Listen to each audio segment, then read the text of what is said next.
नमस्कार, मैं हूं अंकुर अस्थाना और आप देख रहे हैं टीसीएल न्यूज। बड़ी खबर है और उससे रूबरू कराना आपको भी बेहद जरूरी हो जाता है, इसलिए हम यहाँ पर हाजिर हैं और बात करेंगे डब्ल्यूएचओ की। जी हाँ, ये वही डब्ल्यूएचओ है, विश्व स्वास्थ्य संगठन जिसे कहा जाता है। ये हेल्थ अपडेट देते हैं, अपडेट कराते हैं स्वास्थ्य संबंधी चीजों का। कोरोना वायरस में ये जनाब पूरी तरह फेल होते हुए नजर आए। तमाम चीजें बताई, लेकिन कोरोना महामारी के बीच ये फेल नजर आए। अब इन्होंने एक और फेलियर भारतवर्ष के सामने रखा। जी हाँ, इन्होंने ऐसा मैप तैयार किया है जिसमें लद्दाख को चीन की सीमा में दिखाया। ये नक्शा विवादास्पद है और ये नक्शा पूरे भारतवासियों को दुखदाई देगा, गुस्सा भी करवा सकता है। डब्ल्यूएचओ ने एक नक्शा जारी किया है जिसमें लद्दाख को चीनी सीमा के अंतर्गत दिखाया है। ये पहला मामला है जब लद्दाख को किसी दूसरे देश की सीमा पर दिखाया गया।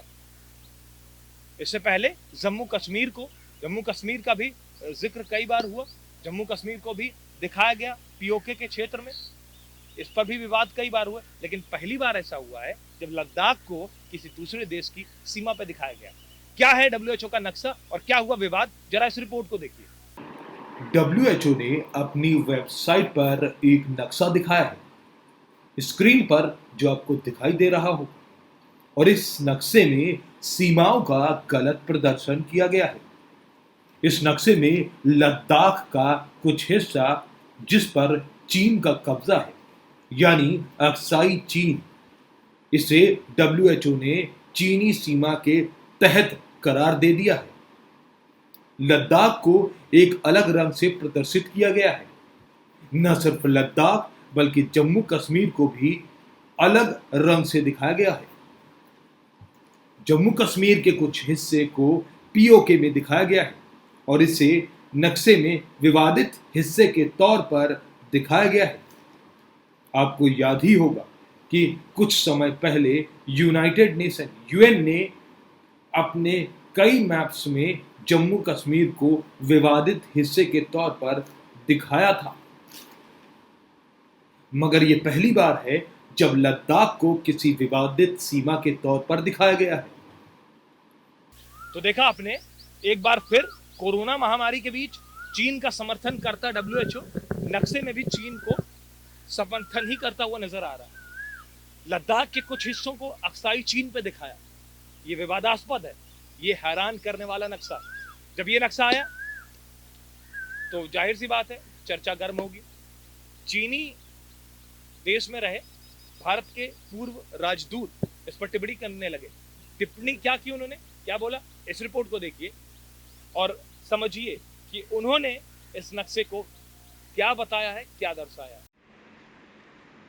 डब्ल्यूएचओ ने भारत का जो नक्शा प्रदर्शित किया है उसमें जम्मू कश्मीर को भारत के हिस्से के तौर पर नहीं दिखाया गया है और ये अपने आप में यूएन के मानकों के विपरीत है। डब्ल्यूएचओ का नक्शा काफ़ी हैरान करने वाला है, गलत और आश्चर्यजनक है। गौतम बम्बावले, चीन में भारत के पूर्व राजदूत। तो देखा आपने कि चीन में रहे भारत के पूर्व राजदूत ने इस नक्शे पर क्या बोला और कितनी ज्यादा हैरानी रखी। अब जिक्र करूंगा पिछले साल अगस्त माह में गृह मंत्री अमित शाह ने ऐलान करते हुए भारत ने पूरे 370 और 35 से जम्मू कश्मीर से हटा दिया। अब इससे क्या हुआ, इससे हुआ ये कि जम्मू कश्मीर और लद्दाख दो केंद्र शासित राज्य बन गए। जब ऐसा हुआ तो सबसे ज्यादा अगर किसी को मिर्ची लगी वो चीन को लगी। वजह भी बताता हूं। वजह ये है कि 1950 में चीन ने जम्मू कश्मीर के 15% तकरीबन हिस्सों पर कब्जा किया, जिसे अक्साई चीन के नाम से जाना जाता है। और अमित शाह जो केंद्रीय गृह मंत्री हैं, उन्होंने ऐलान किया था कि जब ये बात होती है जम्मू कश्मीर और लद्दाख की, तो उसमें पीओके और अक्साई चीन दोनों ही भारत के हिस्से में आता है। ये साफ तौर पर भारत ने जता दिया है कि अक्साई चीन और पीओके भारत का हिस्सा है और इस पर किसी ने भी उंगली उठाई तो अंजाम बुरा होगा, ये अमित शाह ने कहा है। अब समझने वाली बात है, तो फिर डब्ल्यूएचओ ने आखिर क्यों ये विवादित नक्शा जारी किया? क्या अभी भी जो डब्ल्यूएचओ है वो चीन का हितैषी है? बड़ा सवाल है। आपको क्या लगता है? आपकी क्या राय है? हमें अपनी राय और सुझाव कमेंट सेक्शन में दीजिए और बताइए कि क्या ये नक्शा आपके अंदर गुस्सा पैदा करता है? क्या ये नक्शा सही जो दिखा रहा है डब्ल्यूएचओ, कितना ज्यादा समाज को ये तोड़ने की कोशिश करता है? क्या ये सही फैसला है कोरोना महामारी के बीच में डब्ल्यूएचओ का, जो खुद कोरोना महामारी में अपने आप को हारा हुआ बता चुका है, जिसके हर एक बयान पर यह साबित होता रहा है कि डब्ल्यूएचओ कोरोना महामारी के आगे फेल हुआ है। और नक्शा बनाने में डब्ल्यूएचओ ने बड़ी समझदारी दिखाई और चीन का हितैषीपन उन्होंने दिखा दिया कि वो चीन के हितैषी है। ये नक्शा बेहद विवादित है और ये चर्चा का विषय होना चाहिए, इसलिए ये रिपोर्ट हम आप तक लाए हैं और आपको चाहिए कि इस नक्शे के बारे में अपने सुझाव, अपनी राय देनी चाहिए आपको। इससे पहले भी पहली बार हुआ है जब लद्दाख को, हमने कई बार ये वर्ड यूज किया कि लद्दाख को पहली बार किसी दूसरे देश की सीमा पर दिखाया गया।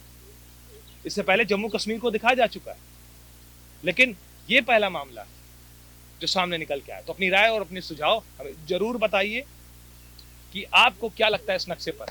थोड़ा सा जाते जाते और जिक्र करूंगा और आपको बताऊंगा ये दूसरा मामला लद्दाख का है, उससे पहले अरुणाचल प्रदेश को भी चीन अपने एरिया में बता चुका है। क्या है उसका जिक्र, क्या है उसको अरुणाचल प्रदेश को अपना बताने की बात, हम आपको इस छोटी सी रिपोर्ट में बताएंगे, आपको समझनी चाहिए।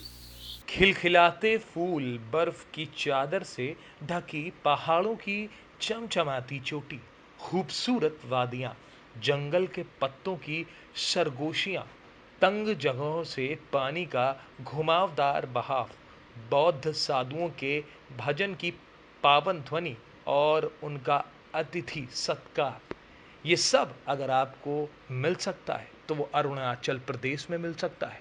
और इसी पे चीन की बुरी नीयत लगातार पड़ी रही है। आपको बता दें, चीन अरुणाचल प्रदेश पर अपना कब्जा हर वक्त जमाना चाहता है। अरुणाचल प्रदेश पर चीन के इस नए नक्शे का अपडेट वर्जन स्काई मैप की तरह से जारी किया गया है। स्काई मैप चीन की अथॉरिटी है जो डिजिटल मैप्स को तैयार करती है। इसकी तरफ से नया मैप तैयार किया गया है। स्काई मैप को बीजिंग स्थित national surveying and mapping geographic information bureau की तरफ से संचालित किया जाता है। अरुणाचल प्रदेश जो भारत के नॉर्थ ईस्ट में है, तिब्बत से सटा है। तिब्बत साल 1913 से 15 तक ब्रिटिश शासन के अधीन था। फिर जब सन 1938 में मैकमोहन रेखा निर्धारित हुई तो भारत और तिब्बत अलग हो गए। चीन ने सन 1951 में तिब्बत पर कब्जा कर लिया था। वह आज भी अरुणाचल प्रदेश को तिब्बत का हिस्सा मानता है। देखा आपने कि कैसे अरुणाचल प्रदेश को बड़ी ही चालाकी से चीन अपना बताता रहा है, जो बेहद गलत है। तो अब हमें समझदार होने की जरूरत है, हमें भी सच्चाई को जानने की जरूरत है। इसी वजह से टीसीएल न्यूज के माध्यम से हम आपको ये रिपोर्ट दिखा रहे हैं और हमारा मकसद है कि आपको समझना चाहिए कि कुछ ऐसे तत्व हैं जो लगातार भारत को तोड़ने की कोशिश में, और हमें एकता और अखंडता के साथ अपने देश को ऊंचाइयों पर लेके जाना है। चाहे जंग कोरोना महामारी से हो या फिर देश हित की हो, हमें हमेशा एकजुट होकर एकता के साथ आगे बढ़ना ही सबसे जरूरी है। तभी हम देश के लिए कुछ अच्छा कदम उठा सकते हैं और देश को आगे विकासशील बना सकते हैं। तो बने रहिए हमारे साथ, देखते रहिए टीसीएल न्यूज और अपनी और अच्छी जानकारियां सुझाव में भेजते रहिए। और आपको वीडियो पसंद आए तो लाइक कर दीजिएगा, और हाँ, चैनल को आपने सब्सक्राइब नहीं किया है तो बेल